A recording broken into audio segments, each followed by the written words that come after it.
আসসালামু আলাইকুম। আজকে আমাদের সিস্টেমে ট্রান্সফরমার সম্পর্কে আপনাদেরকে ধারণা দিব। আমাদের সিস্টেমে 5 কেবি থেকে 200 কেবি পর্যন্ত ট্রান্সফরমার আছে। এই ট্রান্সফরমার এখানে দেখতে পাচ্ছেন একটা 10 কেবি ট্রান্সফরমার নষ্ট। ট্রান্সফরমারের কোন অংশকে কী বলে সেটা আজকে দেখাবো আপনাদের। এটা আমাদের সিস্টেমে এটাকে বলে এসটি বুশিং। এসটি বুশিং আপনার ফিউজ কাট আউট হয়ে এখানে বিদ্যুৎ আসার পর এখান থেকে আপনার এখানে 6350 ভোল্ট ঢোকার পর এই যে এখান থেকে দেখতে পাচ্ছেন এখান দিয়ে আপনার 6350 ভোল্ট এটা দিয়ে ঢোকার পর এটা দিয়ে 230 ভোল্ট বের হয়।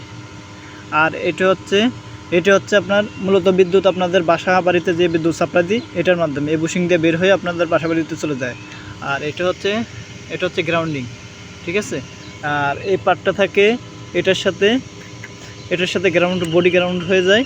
আর এটা দেখতেছেন এটা হচ্ছে আপনার ভিতরে তেলের সমস্যা হলে এটা এই যে করলে হাওয়া বের হয়, হাওয়া বেরোর জন্য এটা দেওয়া হয়েছে।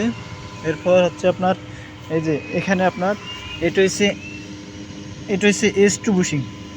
S2 এটাও গ্রাউন্ডিংয়ের সাথে যে গ্রাউন্ডিংয়ের সাথে সংযোগ হবে। আর এই দুটো হচ্ছে হ্যাঙ্গার, এই হ্যাঙ্গারের সাথে পোলের সাথে আমরা ঝুলাই। এটার নাম হচ্ছে S1, ঠিক আছে।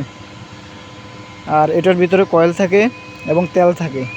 কয়েলের মাধ্যমে একটা হচ্ছে আপনার প্রাইমারি কয়েল আর একটা হচ্ছে সেকেন্ডারি কয়েল। এটা হচ্ছে প্রাইমারি কয়েল, এটার ভিতরে প্রাইমারি কয়েল থেকে বিদ্যুৎ সেকেন্ডারি কয়েল দিয়ে আসে আপনাদের বাসা বাড়িতে চলে যায়।